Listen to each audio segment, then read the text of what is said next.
Hello, welcome for the first class of the Work on Work. Um, yeah, I'm not going to go into a long introduction because we did that last week and I've recorded it and it's up on YouTube. So if you're interested in finding it, you can find it on my channel or you can contact me and ask me for the link and I'll send it out again. So the process I want to introduce today is the Work of Byron Katie, and it's a process that I have used for myself and facilitated for the last 15 years in-person workshops and online workshops. So what the work is really powerful about is changing perspectives. And really, a change of perspective can turn almost any situation into something that we can deal with or maybe even grow with. So, and like for an example, we all know how some days, you're at work and it's like super busy, but the team works seamlessly. It's like charmed, right? And at the end of the day, you're tired, but there's also satisfaction and there is an increased coherence in the team. And also the team spirit has actually grown because of this day. And then there's other days when things just don't flow. And so the situation is the same. It's that same busyness and like too much to do and like people keep coming in. But somehow the reactions of people are different. And the reactions of people, how we react is depending on what we think in any given time. So one of my teachers, Sri Ravi Shankar, he says that we have like three good ways of dealing with any challenging situation. Like if you have the skill, you can smile through a situation. That's the preferable way. So you smile through it and you're polite and professional. And also the smile keeps you uplifted and you can deal with this well, potentially even uplift other people in the process. So smile in that. If you can't smile through a situation, it's okay to try and avoid it. Absolutely. This is a good thing because you're not contributing to the negativity that's going on. So avoid it if you don't have the skill. But if you can't smile through it, you can't avoid it. It's also okay to put your foot down, put down your boundaries or fight. And he says, if that's what you do, just fight about, just have fun. And the work teaches us the skills to smile through the challenges. It also shows us when we can avoid it without feeling bad about it. And it gives us courage to fight, if that's the thing. The work makes us aware of our thinking in any given moment, and it's a tool to adjust our perspective. And the process is really simple. It's really just 4 questions. And, anyone who can answer these 4 questions can do this work. And the questions are, is this true? And you absolutely know it's true. How do you react? What happens when you believe that?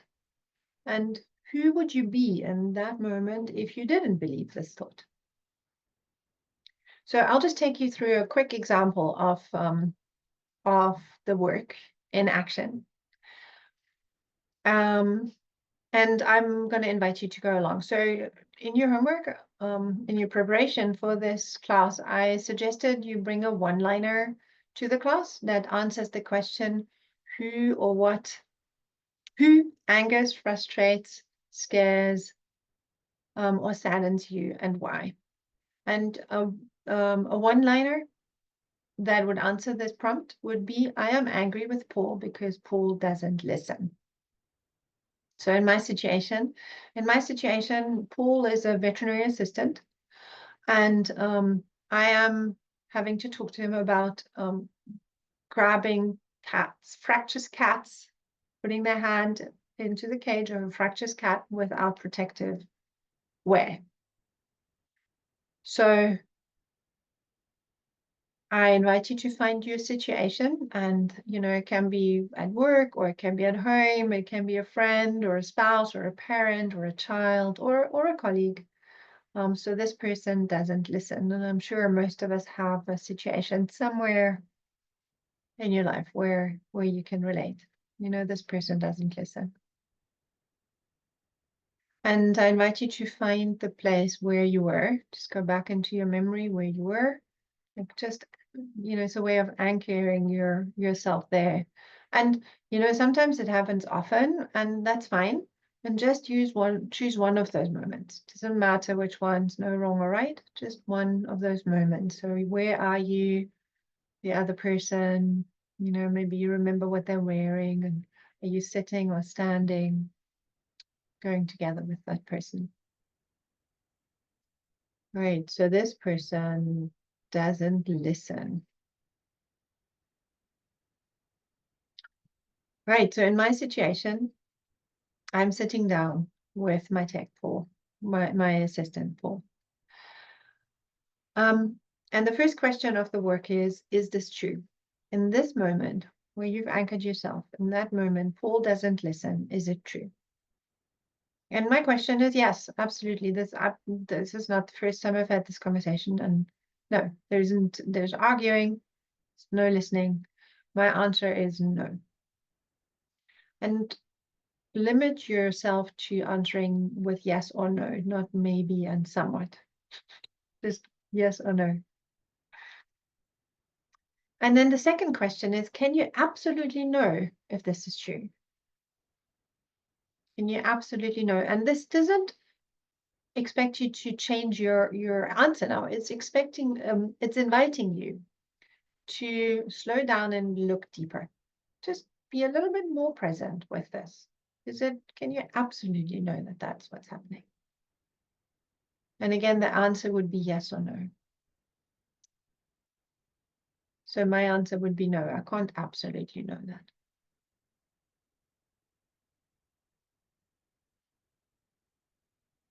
And then the third question of the work is, how do you react? What happens if you believe this thought, that this person doesn't listen? How do you react? What happens? So look at your emotions, look at your thoughts about them, look at your body language, look at your facial expression, your tone of voice. How do you treat them in that moment? And what do you think of them and of yourself?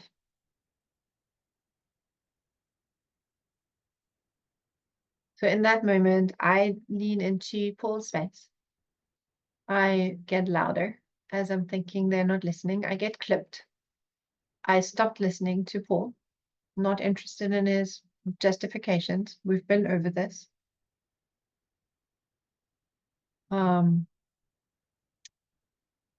I might probably stare at them a bit. Like, are you listening to me now? Are you hearing this? And I think that, well, if this is going to continue, then I'm going to have to let you go. This is not acceptable. Yeah, and I'm definitely not listening to his explanations, justifications. I'm totally going like, nope, this has got nothing to do with anything. I just need you to do what I say. This is how I react. And also I treat myself as someone in authority who knows better. I have the power.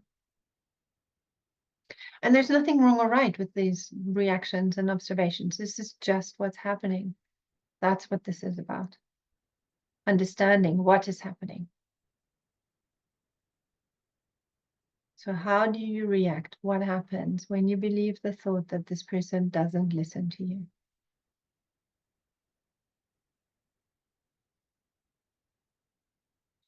And then the fourth question is, who would you be without that thought in that moment? Who would you be without the thought that this person doesn't listen?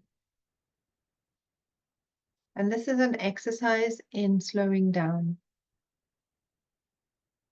in, allowing a different perspective and really cultivating open-mindedness.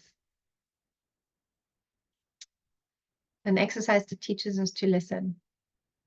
Because in that moment, when I don't believe that he doesn't listen, I begin to listen.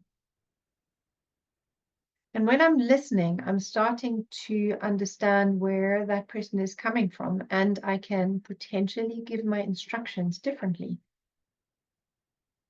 I become less top down, but it becomes more of a talk. It becomes the disciplinary action becomes develops a possibility to actually work through this together. Also, what I'm starting to see is that potentially with my way of engaging with the situation, I am standing in the way of resolution. And in being open-hearted and actually watching this person in front of me, I feel better about myself. I feel kinder. Who would you be without the thought that this person doesn't listen?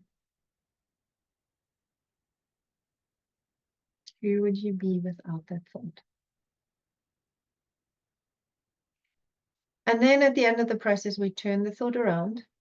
And the turnaround is to the opposite first. So the opposite is he does listen. And you don't ask again, is this true? But how is it true? What can I see if I'm slowing down? What do I see in that moment that makes it obvious this person is listening to you?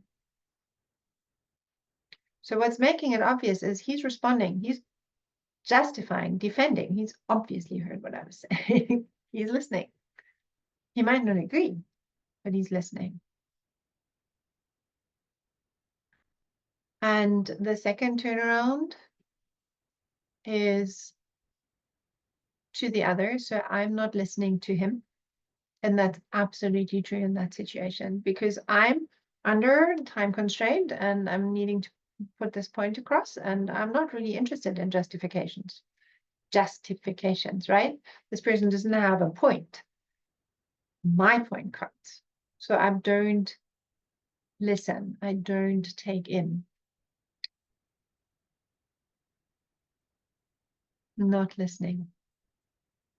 And then the third turnaround to myself.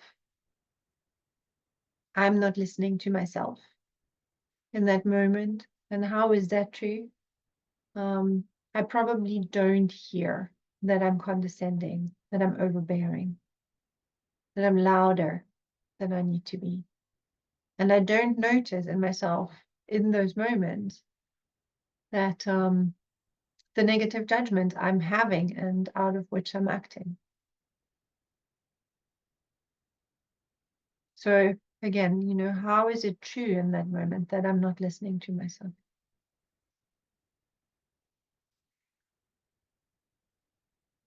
And that's it. That's the process. What's coming out of it? What's coming out of it is a better listening on my behalf. Because when we are better listeners, we are more likely to be listened to as well. And we're more likely to be able to find solutions to problems that involve all parties concerned and not just push our agendas through. And that definitely makes us better leaders, better managers, better supervisors, better friends, better parents, better kids to all our parents. All right, that's it. That is the introduction to the work. And I'm going to put this up on YouTube. So if you have a one-liner that you want to post underneath it, please do. If you want help to go through a one-liner, just reach out to me. This is a free community class. We're going to be meeting again next week, Thursday. So absolutely feel free to join and to bring your one-liners, and we can take up to an hour to investigate what is happening for you with your specific situation. Okay, goodbye.